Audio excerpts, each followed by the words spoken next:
जो हमारा समाज है वहां पर हम लैंगिक असमानता देखते हैं। पुरुष और नारी में भेद है, नर और नारी में भेद है। किसको लेकर के? अधिकारों को लेकर के। जब भी कोई किसी के पांव दबाती है बहू या कोई लड़की, उसको वरदान क्या मिलते हैं, आशीर्वाद क्या मिलते हैं? दूध दो दाम, कुत्तों को। कोई नहीं कहता कि पुत्री भी हो, ठीक है। इस तरह से रक्षाबंधन बहुत पवित्र त्योहार है। आप देखिए रक्षाबंधन का मैसेज क्या है, आप ये देखिए, मैसेज देखना है। एक तो ये है कि भाई बहन का प्यार है, एक तो ये है। एक दूसरा मैसेज क्या है? भैया मेरे राखी के बंधन को निभाना। वो एक प्रकार से उसे शक्ति की भीख मांग रही है कि मेरी सुरक्षा आपने करनी है। लड़कियों को शुरू से ही क्या बनाया जाता है? कमजोर। समाज एक इस प्रकार की प्रयोगशाला है जहां आप ये देखेंगे कि लड़के किस खिलौने से खेलते हैं और लड़कियां किस खिलौने से खेलती हैं। आपको समाज की साइकोलॉजी का पता चल जाएगा। देखिए आप जब घर में लड़कों के लिए जब खिलौने आते हैं तो किस प्रकार के होते हैं? उसमें बंदूक होती है, उसमें लाठी होती है, ठीक है ना। उसमें कुछ ताकत आजमाने के खिलौने होते हैं। और जब लड़की का खिलौना आता है तो उसमें क्या होती है? आप खुद ही बता रहे। गुड़िया के भीतर एक और गुड़िया, वो गुड़िया और उसी गुड़िया के अनुरूप हम ताजिंदगी बनने की कोशिश करते हैं, जहां पर यह कहा जाता है कि आपने बोलना नहीं है, चुप रहना। गुड़िया की तरह गूंगी गूंगी, प्रसन्न कहीं नहीं करना है, ना प्रसन्न घर में करना है, ना प्रसन्न ससुराल में करना है। और जिस समाज में प्रसन्न पैदा नहीं होते, आप ये समझिए उस समाज में सिड़ाहट उठ जाती है, वो समाज जीने के लायक नहीं रहता। आप किसी की आवाज को दबा करके ये नहीं कह सकते कि शांति है। ये इस प्रकार की चीज है कि यदि एक कमरा है और उस कमरे के अंदर कोई सांप है और आपने लाइट बंद कर दी, आपको दिखाई तो नहीं देगा, लेकिन वो और भी ज्यादा घातक हो जाएगा। हमें चुप्पी के माध्यम से एक समस्त समाज का निर्माण नहीं कर पाएंगे। समस्त समाज का यदि निर्माण करना है तो फिर क्या होगा? हमें सबको बोलने का मंच देना पड़ेगा, अभिव्यक्त करने का मंच देना पड़ेगा। जब मेरा बेटा जवान होता है तो मुझे गर्व होता है। देखिए आप कि मेरा बेटा जवान हो गया है और बोला जाता है कि उसके पाँव की जुत्ती आपके पाँव में आनी शुरू हो गई है। अब आपने क्या करना? उससे बराबरी का व्यवहार करना है। लेकिन जब बेटी जवान होती है तो चिंता होती है, डर होता है। ये वो प्रश्न है, ये वो जगह है जो हमें सोचने को मजबूर करती हैं। और अनुराधा बेनीवाल ने एक बार कहा कि जिस समाज में कोई लड़की सड़क पे नहीं जा सकती, गली में नहीं घूम सकती, पार्क में नहीं जा सकती, आप ये समझिए वो समाज नंबर 1 नहीं है। वो समाज कैसा है? उस समाज पर आपने जैसे कुर्डी के ऊपर खड़ बिछा देते हैं ना, कुर्डी के ऊपर तरपाल बिछा दी, टेंट लगा दिया, ठीक है ना। वो टेंट तो लगा दिया आपने, लेकिन नीचे तो कीड़े बजबजा रहे हैं उसके, ठीक है। और तभी ये कारण है कितनी सारी घटनाएं हरियाणा में लगातार घट रही है। देखिए कि हरियाणा जो है लगातार कितनी सारी दिक्कतों से गुजर रहा है। अभी कुछ देर पहले मैडम कहरबा ने कहा कि रेप जहां 3 साल की बच्ची से लेकर के 73 साल तक की औरतों में, वो 3 साल की लड़की में वो कौन सा सौंदर्य नजर आता है और उस 73 साल की लड़की में कौन सा सौंदर्य नजर आता है। और ये कहा जाता है जब जब उसकी कि लड़कियां जीन्स मत पहने, जब आते हैं उसका उपचार क्या बताया जाता है। देखिए वो अकेले मत जाएं कहीं पर, ये कहा जाता है। और कभी कभी तो धर्मगुरु जो है आपके, वो इंतहा कर देते हैं और ये बोलते हैं कि यदि उसने उसको भाई कहा होता तो शायद ये घटना नहीं घटी। ऐसे बोलते हैं। ये बातें क्या कर रही हैं? ये जो अपराधी है उसका तो सुरक्षा चक्कर जो स्ट्रॉन्ग कर रही है, और जिसके साथ घटना घटी है उसको कटघरे में खड़ा कर दीजिए।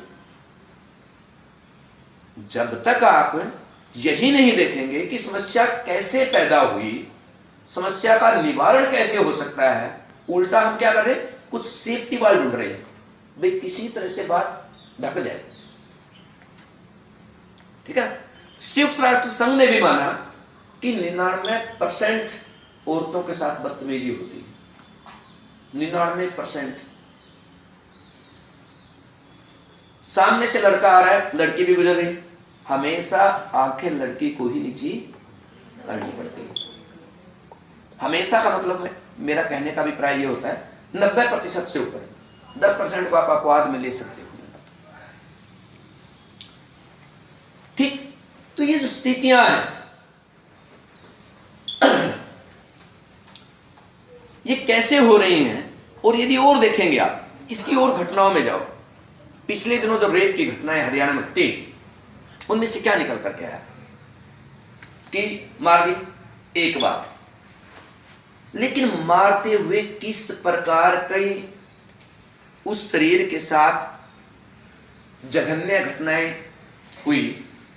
उसके शरीर को सिगरेट से जलाया गया, उसके शरीर पर चाकू से वार किए गए। ठीक।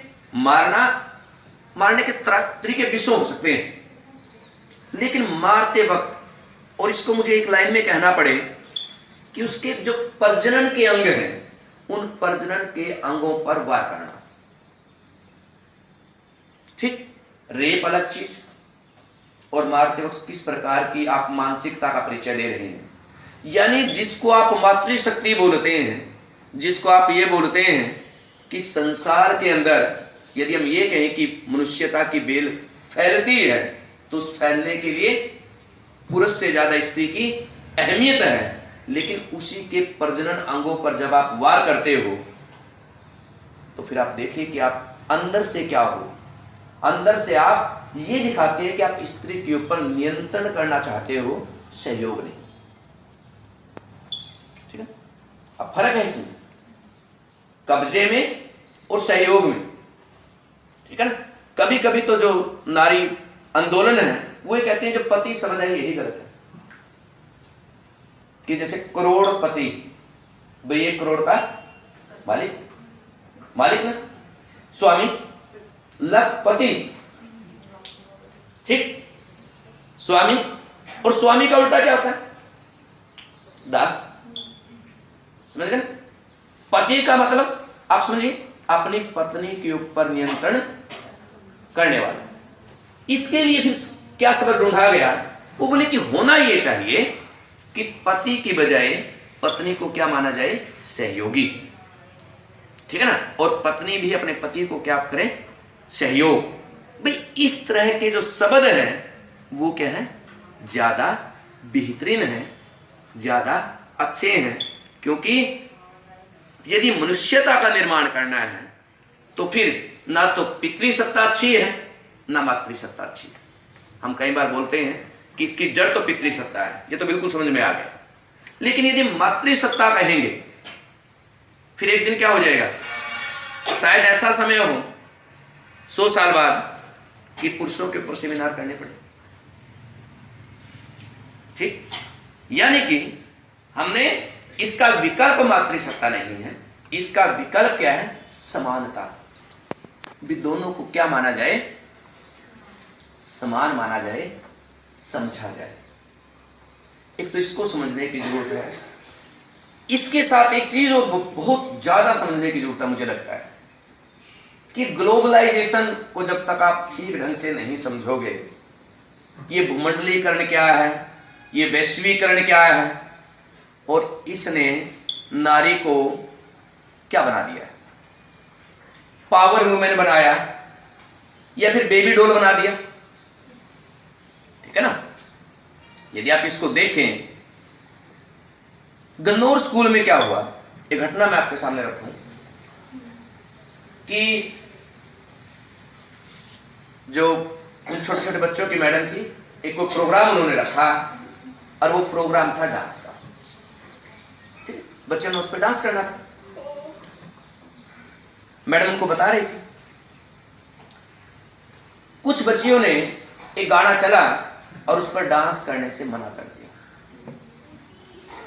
अब बच्चियों से पूछा कि बेटा क्या बात है, आप डांस क्यों नहीं कर रहे? अब देखिए आप उन बच्चों ने क्या जवाब दिया। उन्होंने बोला मैडम हमारी जो कलाई है वो चिट्टी नहीं है। पिछले दिनों गाना चला था चिट्टियां कलाइया में चला था। आप देखो इसको, क्या जिसकी कलाई चिट्टी नहीं है वो व्यक्ति जीने का अधिकारी नहीं है? आप जब तक इसको नहीं समझेंगे तो आप क्या करेंगे, अपने शरीर के साथ अत्याचार करते रहेंगे। यदि मुझे ये बताना हो कि भारत का मूल रंग क्या है, भारत का मूल रंग सांवला है, भारत का मूल रंग गोरा नहीं। यदि आपने इसको प्रमाणित करना हो, चाहे आपके शिव हो, चाहे आपके राम हो, चाहे आपके कृष्ण हो, तीनों के आपके सांवले। ठीक है ना? यदि हमने पूरी की पूरी आबादी का प्रतिशत यदि हमने निकालना हो, फिर भी जो सांवला रंग है उसका प्रतिशत ज्यादा है। लेकिन आप देखें, चाहे आप विज्ञापन देखते हो, चाहे ब्यूटी पार्लर की दुकान हो, चाहे हम आपस में बातचीत करते हो, हमारी अधिकांश जो बातें किसको लेकर के हैं? अपने रंग को गोरा करने के लिए। ठीक है ना? इस बात ने औरत को क्या बना दिया है? सिर्फ एक गुड़िया बना दिया है सजने संवरने वाली, जिसके अंदर बुद्धि नहीं है। समझ गए ना? कि जब तक आप इस बात को नहीं समझेंगे तब तक हम सही मायने में नारी विमर्श पर नहीं पहुंच पाएंगे कि किस तरह से। और एक और मैं आपको बात बताऊं, रंग आपकी भूगोलिक देन है। रंग को व्यक्ति लेकर के पैदा होता है, उस पर हम ज्यादा प्रयोग नहीं कर सकते। हाँ, जो कुछ इस जिंदगी में आकर के आप अर्जित करते हो वो आपका होता है। हमारा कद कितना बढ़ेगा, ठीक, हमारे नए नक्श क्या होंगे, ये सब क्या है? प्राकृतिक है। इन पर आपका ज्यादा अधिकार नहीं है, ज्यादा कुछ कर भी नहीं सकते इस मसले में।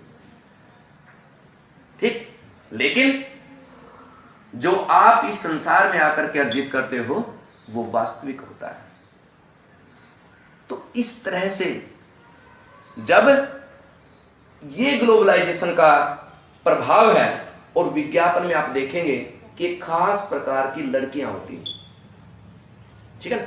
एक खास प्रकार की उनकी हाइट होती है, खास प्रकार के उनके नैन नक्श होते हैं, और हम क्या करते हैं? उन्हीं जैसा बनने का प्रयास करते हैं। ये टोटली क्या है? मार्केट है। उन्होंने अपनी चीजें बेचनी है। हो सकता है वो मॉडल जिन चीजों का प्रचार कर रही है शायद उनका इस्तेमाल भी ना करती, समझ गए ना? लेकिन आप देखें कि वो भूख हमारे अंदर कैसे पैदा हो जाती है। ऐसा नहीं है कि यह युक्तामुखी को लो, ऐश्वर्या राय को लो, प्रियंका चोपड़ा को लो, कि भारत में एक साथ इतनी सुंदर कैसे पैदा होगी। जब दुनिया ने इसको देखा और इसका विश्लेषण किया कि भारत बहुत बड़ी मार्केट है भाई, इसकी पॉपुलेशन दुनिया का 1/6 है। यदि कोई कंपनी भारत में अपना सामान बेच लेती है और सारे यूरोप में वो सामान बेचती है, फिर भी उसका वो फायदे में रहती है।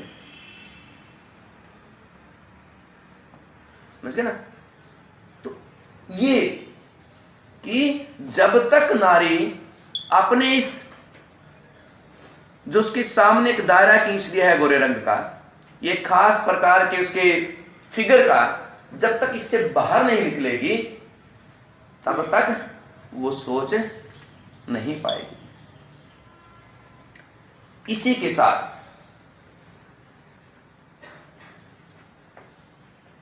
एक प्लेबॉय बहुत बड़ी मैगजीन है, 1978 में उसने अपने यहां किसी परिचारिका को रखना था, हेल्पर को रखना था। उसका विज्ञापन देखे क्या बना कि ऐसी लड़की की जरूरत है जो बेहद खूबसूरत हो, या ऐसी लड़की उसमें अप्लाई ना करे जो 35 साल से ज्यादा हो। ठीक है। और बताया कि उसकी छवि बिन्नी छवि हो। ठीक है, मादा खरगोश जिसको आप बोलते हैं। क्या नारी का जीवन केवल 35 साल तक होता है, उसके बाद वो नारी नहीं होती? क्या केवल खास उम्र, जिसको हम ये बोले 15 से 35 की खास उम्र है, कि हम सिर्फ इस पर ही एक नारी का सारा अस्तित्व इस पर टिका हुआ है, उसके बाद वो कुछ भी नहीं है? यदि आप उस मॉडल्स को देखें, उसके अंदर आपको ना मां दिखाई पड़ती है ना बहन दिखाई पड़ती है। क्या और किसी रिश्ते की जरूरत नहीं है कि औरत को केवल एक चौकटों में बंद किया जा रहा है? मैं आपको यह बताना चाहता हूं।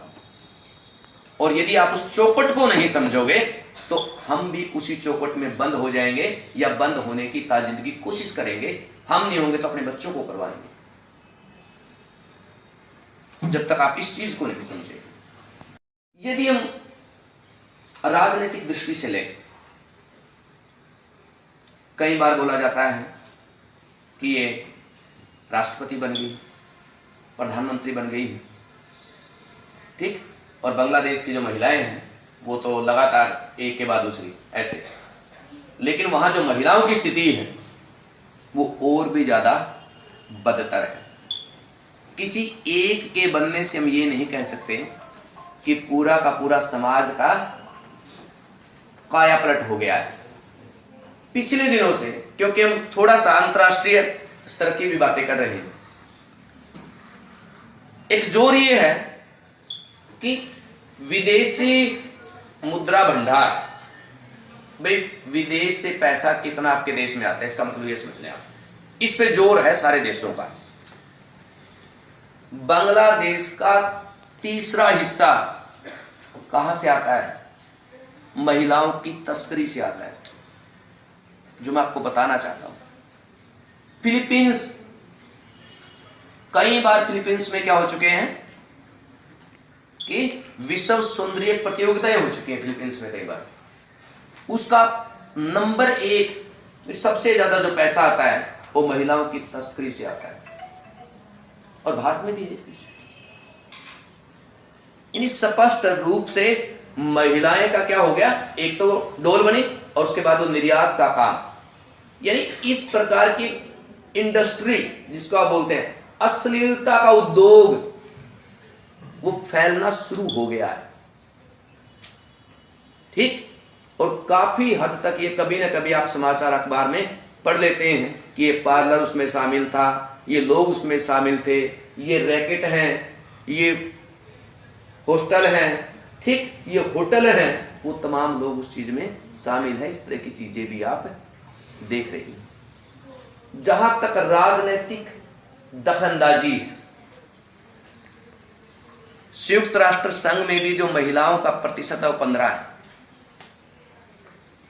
दुनिया के जो श्रेष्ठ देश हैं, भारत भी शामिल कर दो आप उसमें, विधानसभा में और लोकसभा में 10% से ऊपर भागीदारी नहीं। ठीक है ना, कि जब राजनीति में आपकी भागीदारी नहीं है, और यदि हम हरियाणा में देखें कि अब की बार कुछ सीटें महिला सरपंचों के लिए आरक्षित थी, लेकिन वहां पर भी ये पता चलता है कि नाम की महिला है, चलाना तो किसने है? उसके पति ने चलाना। ठीक है ना, इस तरह से उसके पास अपने अधिकार नहीं है। जब आप इसको समझ लोगे, आप फिर नारी शिक्षित कैसे बने, क्योंकि परेशानियां भी उसके सामने हैं, और उन परेशानियों से वो रास्ता कैसे निकाले। ठीक है ना, सिर्फ कानूनों से कुछ नहीं होता। भ्रूण हत्या के खिलाफ बहुत तकड़ा कानून है, लेकिन उसकी संख्या देख लिया 700 के आसपास रहेगी। कानून है। समाज की साइकोलॉजी बदलना, आज भी धर्म की दृष्टि से लड़का ज्यादा प्रमुख है, लड़की इतनी प्रमुख है नहीं है। यदि आप देखें कि वो सारे जो क्रियाक्रम हैं वो लड़के के माध्यम से ही संपन्न होने हैं, लड़की की उसमें कोई भागीदारी